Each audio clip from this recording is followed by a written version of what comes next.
One question I'm often asked is, what are some custody schedules that you've seen be successful for families in cases you've worked on? Hello, my name is Jonathan Breeden of the Breeden Law Office, and my office represents families in Johnston, Harnett, and Wake counties in North Carolina, and have for over 20 years. Before we get into any specifics, I want you to know that there are lots of custody schedules out there, and any one custody schedule may not be the best for your family, and you really should consider your children's needs in coming up with one. The most common custody schedule we see is the 50-50 custody schedule of week on, week off. We believe that this works best for children that are older than 12 years old. I believe that once children get to be that old, they can sort of manage their homework, manage their projects with a little bit of supervision, and can easily go a week without seeing the other parent. We believe that the best custody schedule for children from ages 7 and under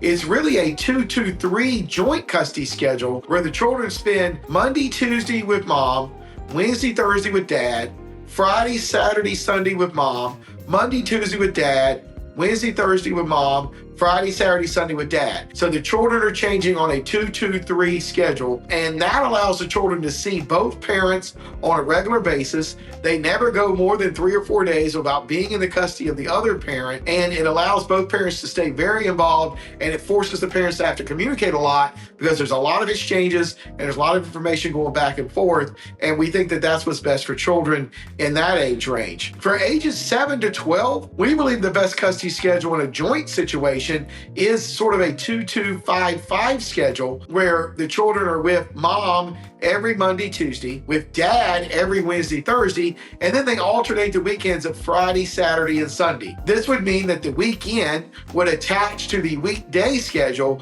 creating a 2-2-5-5 pattern. So in a schedule like this, Monday, Tuesday with mom, Wednesday, Thursday with dad, Friday, Saturday, Sunday, Monday, Tuesday with mom, Wednesday, Thursday, Friday, Saturday, Sunday with dad. So it's a 2-2-5-5. This leads to fewer exchanges, but it also means the children don't have to go an entire 7 days without having to be in the custody of the other parent. Both parents still have to be fairly involved in the day-to-day and the homework and whatever projects the children have at that age, but there's not that many in late elementary school and early middle school. So those are the most common and best 50-50 custody schedules that we've seen work. Other custody schedules that are not 50-50 that have been successful is what we call extended weekends, where the parent would have, the non-custodial parent would have every other Thursday to Monday. So they would have the child Thursday night, get the child to school and from school on Friday. They would have the child Friday night, Saturday night, and Sunday, and return the child to school on Monday. And then in the off week, they would have the child overnight on Thursday night to Friday morning.